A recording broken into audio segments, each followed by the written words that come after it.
성경 66권 중에 특별히 우리가 구약 성경에 나오는 민수기, 바로 성경의 네 번째 책이 되는 것이죠. 그 민수기라고 하는 그 민수기의 뜻이 뭘까요? 영어로는 넘버스라는 것이죠. 넘버스. 그래서 민수기는 그야말로 백성 민자의 숫자, 즉 백성의 숫자라고 하는 것을 기록했다라고 하는 뜻이 있습니다. 우리도 연말까지 주민등록조사, 사실조사를 한다고 또 며칠 전에 그러한 안내문이 와서 5년 만에 인구조사를 하는 것, 또 주민등록조사를 국가에서 몇 년 만에 한 번씩 해서 실제적으로 우리가 민수, 그야말로 백성의 숫자가 몇 명인가 그것을 조사하는 것을 우리는 그저 하나의 상식적이고 기본적인 일로 생각하기 쉬운데, 성경에서는 이 민수, 바로 백성의 숫자를 조사하는 것을 특별한 의미를 둡니다. 그것은 무엇이냐? 바로 하나님은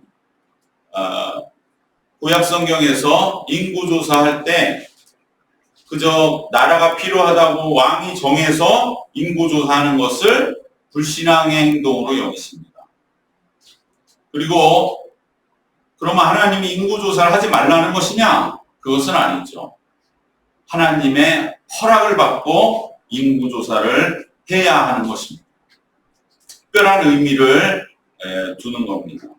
그래서 하나님이 인구조사하는 것 자체를 뭐라고 하지는 않으시는데 허가를 받고 해야지, 그저 하나님의 허가 없이 내가 왕이니까, 나라에서 필요하니까 인구조사를 하는 행동을 하나님은 절대 그냥 넘어가지 않으시고 그것이야말로 불신앙적인 행동으로 여기십니다.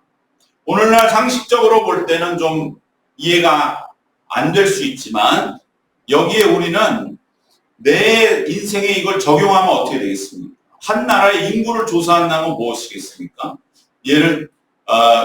옛날에는 인구가 노동력이었고 생산성이고 국력이고 힘이었던 것이죠. 즉, 한 나라의 힘을 우리가 충분히 측정해서 과시하고 우리나라는 우리의 힘으로 운영하고 앞으로 나가겠습니다, 이러한 태도로 하나님 보시는 거죠. 이스라엘의 나라는 하나님이 이끌어 가시고 하나님의 은혜 아래에 진행되는 것이지, 우리나라는 우리나라가 개발하고 경제를 일으켜서 우리가 앞으로 미래를 세워나가겠습니다, 그렇게 생각하는 상징 행동으로 인구조사를 여기신다는 것입니다. 즉, 국가 공동체의 존재와 힘을 신앙이 아닌 인간적인 것으로 채우려는 그러한 표현으로 인구조사를 보신다는 거죠. 이것을 내 자신에게 적용하면 어떻습니까? 우리가 어느 정도 먹고 살만하다, 이만하면 내가 사는데 걱정 없다, 예수님 말씀하신 것처럼 어느 부자의 비유와 같이 내가 먹을 것이 창고에 가득하니 몇 년 동안은 아무 걱정 없으리라. 그러나 오늘 밤 내 생명을 가져가면 어떻게 되겠느냐 하신 그 말씀처럼, 우리가 내 삶도 마찬가지로 내가 마치 내 집안의 어떠한 재산 조사하듯이 이만한 모든 것이 내가 있기 때문에 나는 됐다라고 여기는 그 마음, 그것을 하나님은 불신앙으로 보신다는 것입니다. 그렇기 때문에 세상은 인구조사가 무슨 죄냐? 인구조사 할 수 있는 거 아니냐? 나라가 필요하면 할 수 있지. 이 생각과 신앙에는 근본이 다른 거예요. 여기에 우리의 신앙인만의 또한 높은 기준이 있는 것입니다. 세상은 아무 죄의식 없이, 그럼 오히려 안 하면 이상한 거 아니야? 이렇게 생각하는 일이지만, 우리는 하더라도 하나님께 기도하고 하나님 앞에 주님, 제가 인구조사를 할지라도 이것은 내 힘을 과시하거나 내 힘에 만족하기 위해서, 내 힘을 확인하기 위해서, 그래서 내가 내 힘으로 내 인생 산다고 그렇게 생각하지 않기 위해서 하는 것입니다 라는 하나님 확인을 받을 때 이 일들을 진행할 수가 있는 것입니다. 이처럼 불신앙적인 인구조사 명령을 오늘 우리 열왕기 하에 24장에 누가 내립니까? 바로 다윗이 내립니다. 이것도 마치 다윗의 초기의 실수가 아니라 다윗이 이제 열왕 사무엘 하면 다윗의 이제 마지막이거든요. 사무엘상 하는 다윗의 이야기고 열왕기 그 다음 열왕기상 바로 2장으로 넘어가자마자 다윗은 죽습니다. 그러니까 다윗이 이러한 불신앙적인 명령을 내린 것은 다윗이 초신자 때가 아니라 이 말이에요. 어느 정도 신앙생활을 평생 해왔는데도 마지막에 가서 이런 어처구니 없는 불신앙적인 행동을 하는 이 다윗을 보면서 이것이 우리 인간의 모습이라고 하는 것이죠. 여러분, 다윗이 누굽니까? 다윗이 우리가 다윗보다 더 신앙이 좋다고 할 수 있습니까? 그런데도 마지막 그의 정말 이제 평생 내가 신앙으로 살았다, 이만하면 모든 사람이 다윗을 하나님 잘 믿는다 할 그때 다윗은 하나님 앞에 넘어지고 만다는 거예요. 여러분, 다윗의 일생에 대해서 그냥 겉으로만 봐서는 안 돼요.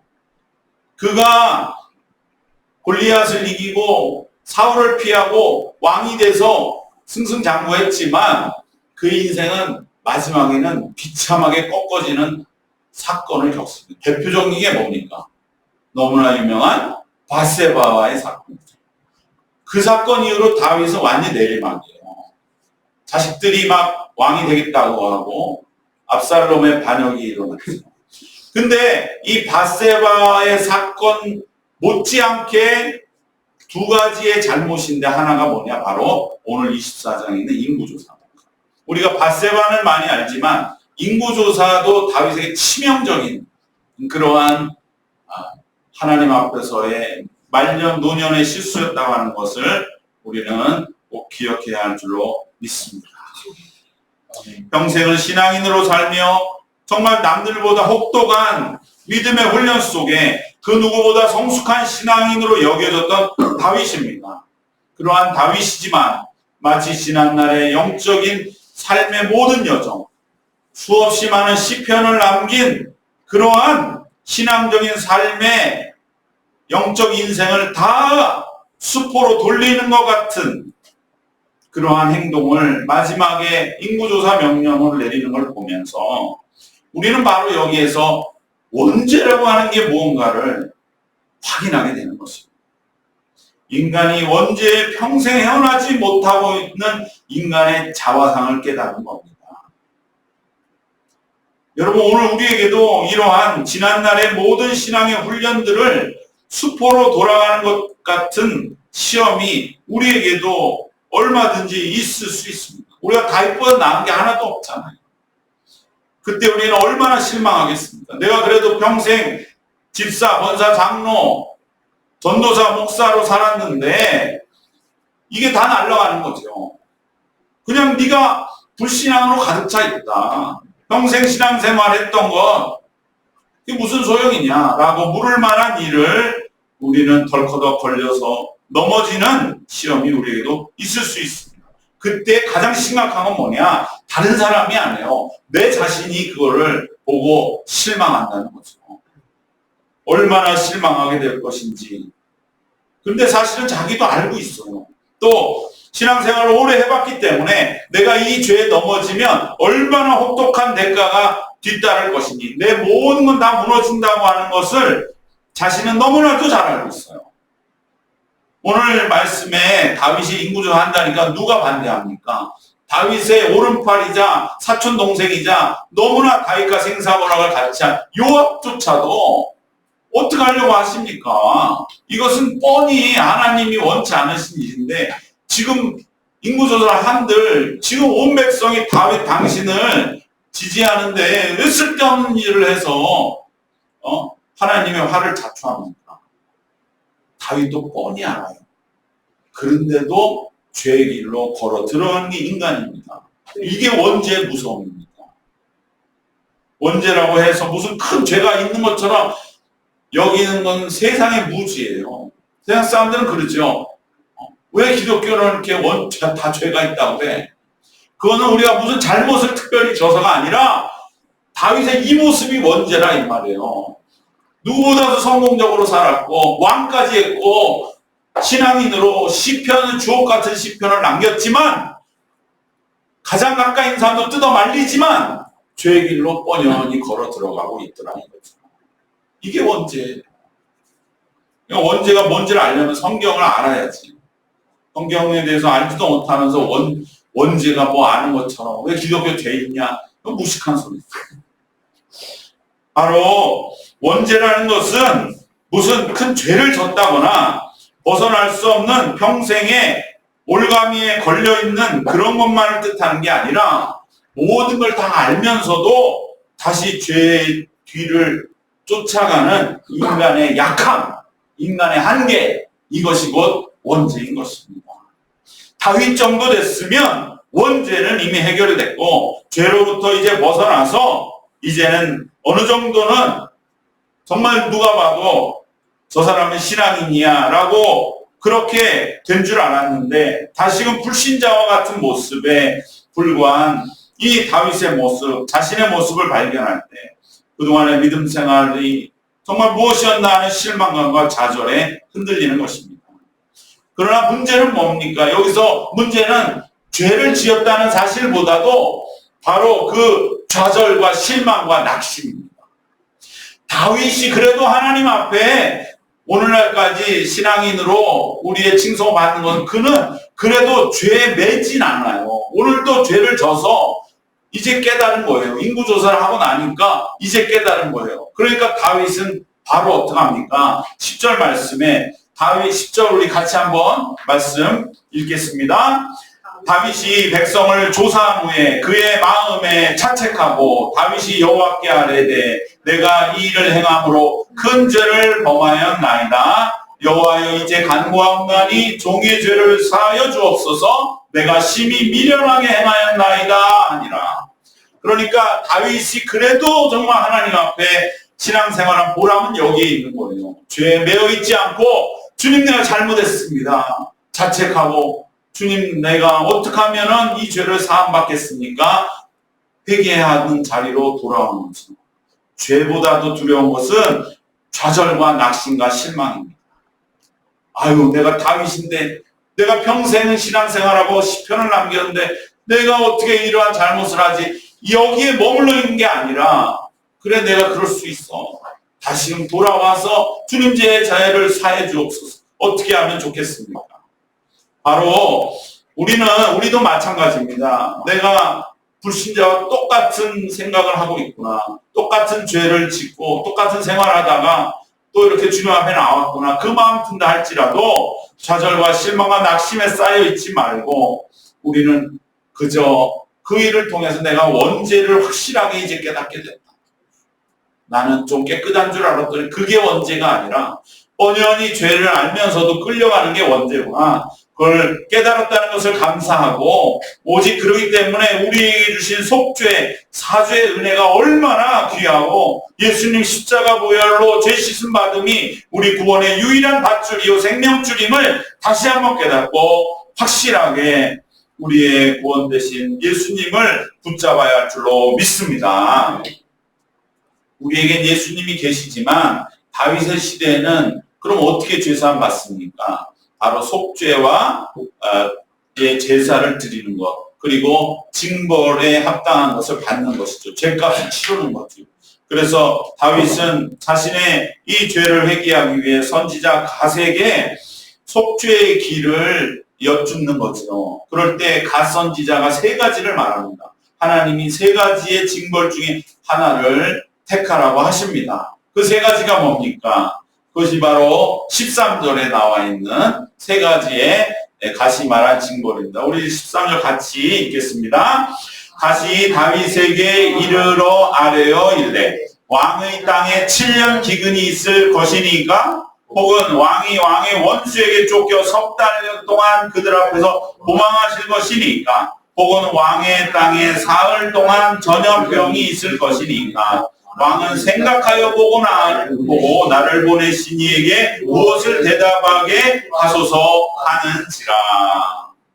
세 가지가 뭡니까? 7년 동안의 기근, 7년 동안에 정말로 가뭄이 들어서 먹을 것이 없어서 온 이스라엘 고통받는 기근이나, 두 번째는 뭡니까?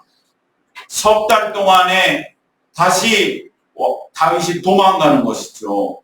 압살롬의 반역을 피해 요단강을 건너 도망갔듯이 석 달 동안 도망 생활을 할 것입니까? 아니면 마지막 세 번째는 3일 동안 온 이스라엘에 전염병이 퍼져서 전염병으로 3일간 고통당하게 될 것입니다. 셋 중에 하나를 하나님께 대답하게 하소서, 이렇게 갓이 속죄의 길을 이제 제시하게 되는 것입니다. 여기서 하나님이 원하시는 것은 몇 번인 것 같아요? 저는 아무리 생각해봐도 그래도 2번인 것 같아요. 왜 그렇습니까? 도망 다니는 건 다윗만 도망 다니는 거잖아요. 다윗만 고통받는 것이고, 다윗만 그래도 고난당하는 거잖아요. 3달 동안이지만. 근데 다윗은 도망 다니는 거에 질린 사람이었어요. 왜요? 젊었을 때 누구에게 쫓겨 도망 다녔습니까? 사울에게 쫓겨 도망 다녔죠. 정말 다윗은 도망 다니느라 미친 짓까지 했잖아요. 또 이스라엘 밖으로 나가서 블레셋에 가서 이방 민족에게도 머리를 조아리고 그 정도로 도망 다녀서 다윗은 그 젊은 날에 자기가 도망 다녔던 게 너무 고통스러워요. 또 두 번째 도망은 무엇입니까? 압살롬이 자기를 아들인데 죽이겠다고, 내가 왕이 되겠다. 아버지는 이제 밧세바의 사건 이후에 이제 왕으로서 총기가 완전히 흐려져서 왕노릇 못한다. 그러면서 압살롬이 반역을 일으킬 때 다윗은 젊었을 때 사울에게 도망 다니는 것도 힘든데 나이 들어서 도망가려니까 더 어려운 거죠. 그래서 도망갔다가 돌아와서 겨우 이제 예루살렘에 이제는 뭐 거의 아무것도 할 수 없는 그 모습으로 겨우 목숨 하나 건사하고 있으니, 두 번째가 하나님의 뜻임을 알면서도 다윗은 도망가는 겁니다. 회피하는 것입니다. 그리고 그렇다고 7년 기근이 들면 그것은 나라가 정말 존립이 흔들리고, 7년 기근이 들면 보통 이스라엘은 어떻게 합니까? 애국으로 가죠. 그래서 다시 출애굽을 다시 한번 겪기에는 또 너무나 이것은 온 이스라엘 고통당하는 것 같아요. 그래서 선택한 것이 바로 3번입니다. 3일 동안 전염병이 이스라엘에게 창궐하는 것을 선택하게 되는데, 이것은 다윗의 엄청난 실수였던 것이죠. 2번을 선택했어야 하는데. 그래서 바로 다윗은 자신의 안위를 위해 백성을 희생시키는 세 번째 징벌을 택합니다. 그래서 이제 세 번째 징벌을 하나님께 대답하여 올려드릴 때 정말 3일간 전염병이 온 이스라엘을 휩쓸어 7만 명이 죽었다고 기록이 되어 있습니다. 7만 명만 죽었겠습니까? 죽은 사람만 그렇지 거기에 또 병이 깊게 든 사람들은 더 많을 것이고, 또 죽고 병든 자의 가족들은 더 많을 것이고, 그야말로 이스라엘의 수십만이 고통당하는 그 모습, 당시에 60만에서 100만 정도인 이스라엘의 절반 이상이 병으로 고통당하는 그 모습을 다윗이 보면서 다윗은 거기에서 깨닫는 것이 있습니다. 내가 잘못 선택했구나. 차라리 내가 2번을 선택하고 나 혼자 고통당하더라도 이 죄 없이 죽는 7만뿐 아니라 수십만이 고통당하는 그것을 내가 선택하지 말았어야 되는 거예요.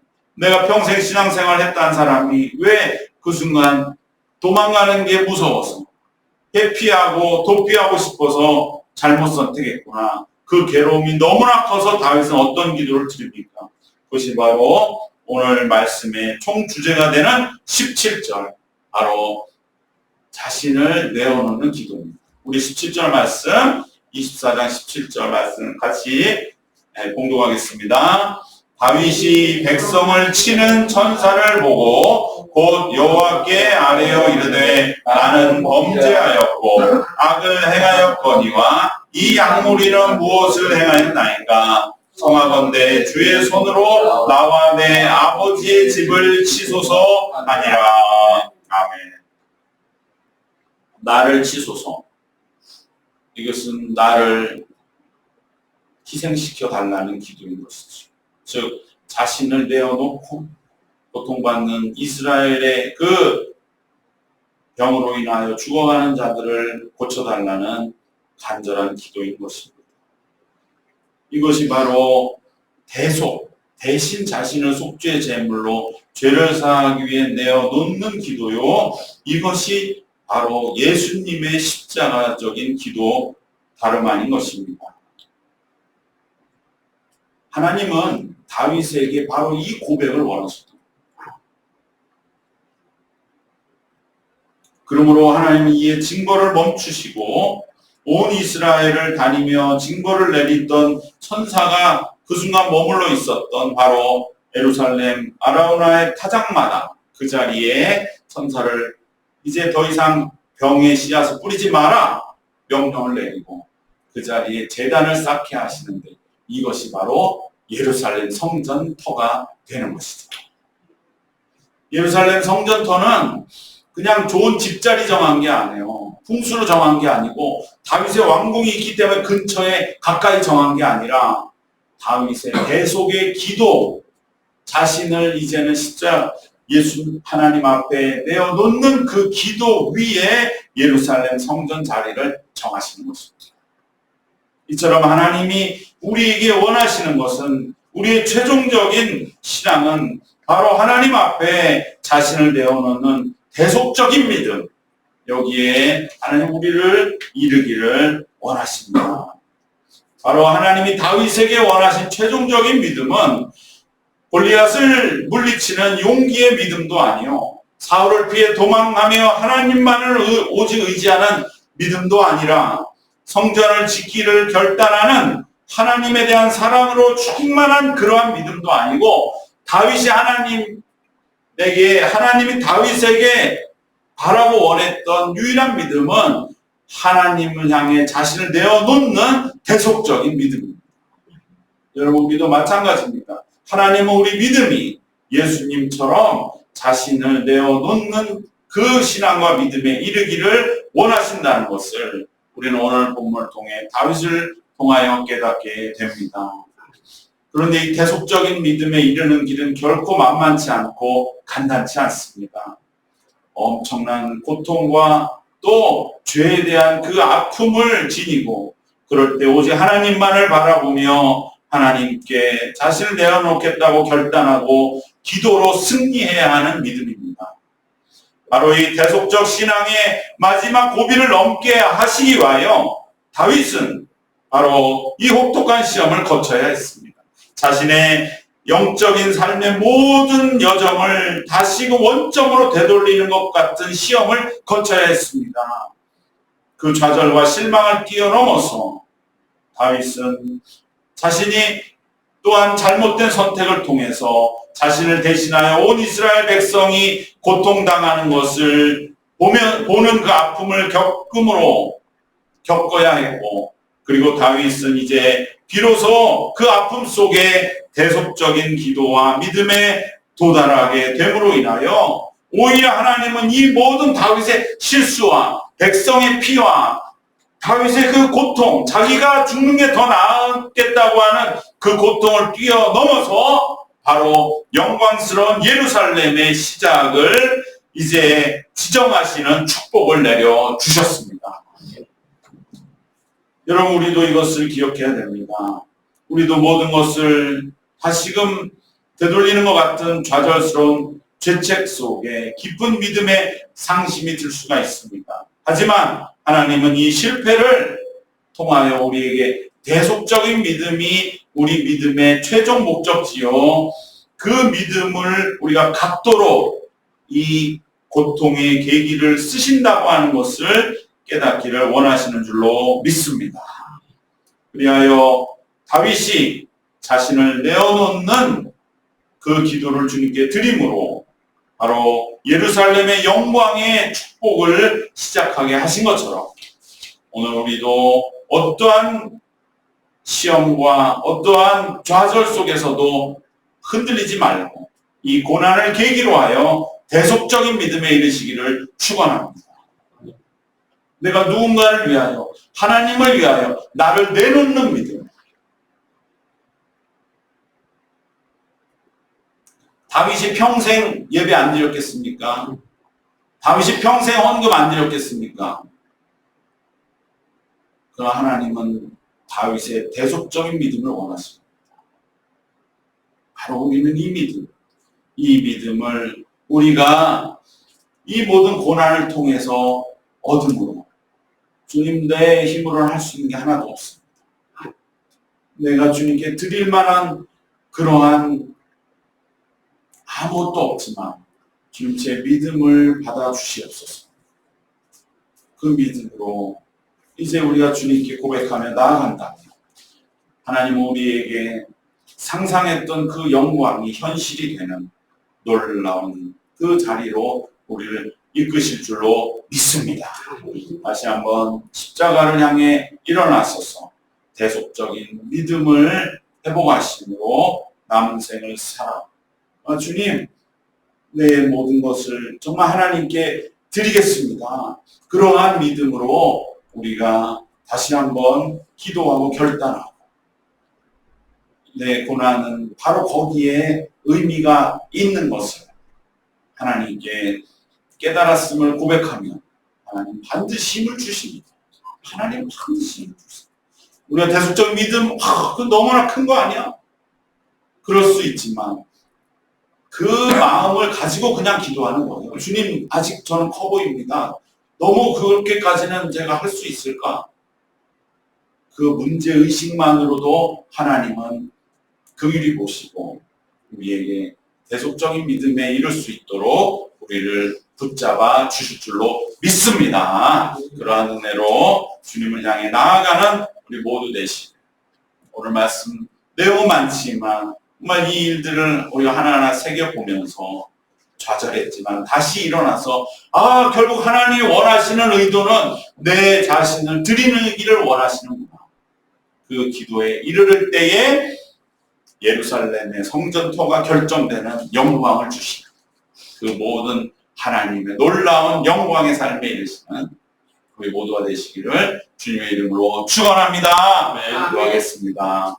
하나님 감사합니다. 가장 좌절하고 실망했던 자리가 오히려 우리의 대속적인 믿음으로 열매 맺는 자리가 되고 그 믿음은 하나님의 놀라운 축복의 시작점이 되는 것을 우리가 보면서 우리 어떠한 시련과 어떠한 고난에도 우리의 믿음은 더욱더 굳건하여지고 이제 하나님이 원하시는 믿음에 이르러서 하나님의 놀라운 축복을 받는 우리의 남은 생이 정말 그 복의 자리가 나에게 낯설지 않고 오히려 너무나 익숙한 현실이 되는 그 놀라운 영광의 삶으로 하루하루 살아가는 우리의 남은 생이 되도록 주님 우리를 붙잡아 주시옵소서. 힘 주시옵소서. 예수님의 이름으로 기도하옵나이다. 아멘.